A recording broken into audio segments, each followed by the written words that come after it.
త్వరలోనే స్టార్ మా ఛానల్లో ప్రసారం కాబోతున్న సరికొత్త సీరియల్ నిండు మనసులు. ఈ సీరియల్లో హీరోగా యశ్వంత్ నటిస్తున్నారు. యశ్వంత్ కన్నడ యాక్టర్. తను గతంలో జీ తెలుగు ఛానల్లో ఎండ్ అయిన దేవతలారా దీవించండి సీరియల్లో నటించారు. ఇంకా హీరోయిన్గా పవిత్ర నాయక్ నటిస్తున్నారు. పవిత్ర ఇంతకు ముందు స్టార్ మా ఛానల్లో ఎండ్ అయిన నువ్వు నేను ప్రేమ సీరియల్లో నటించారు. నువ్వు నేను ప్రేమ సీరియల్తో మన తెలుగు బుల్త్రాకి ఎంట్రీ ఇచ్చారు పవిత్ర.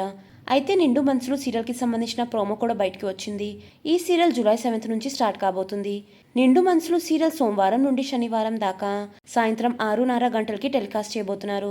అయితే 6:30 గంటలకి ప్రసారం అవుతున్న మగువా మగువా సీరియల్ టైమింగ్స్ని చేంజ్ చేయబోతున్నారు. జూలై 7 నుంచి మగువా మగువా సీరియల్ సోమవారం నుంచి శనివారం దాకా మధ్యాహ్నం 2:30 గంటలకి ప్రసారం కాబోతుంది. మీకు ఈ వీడియో నచ్చినైతే లైక్ చేయండి, షేర్ చేయండి. ఇంకా ఇలాంటి లేటెస్ట్ అప్డేట్స్ కోసం నా ఛానల్ని సబ్స్క్రైబ్ చేసుకుని పక్కనున్న బెల్ ఐకాన్ యాక్టివేట్ చేసుకోండి. Thanks for watching.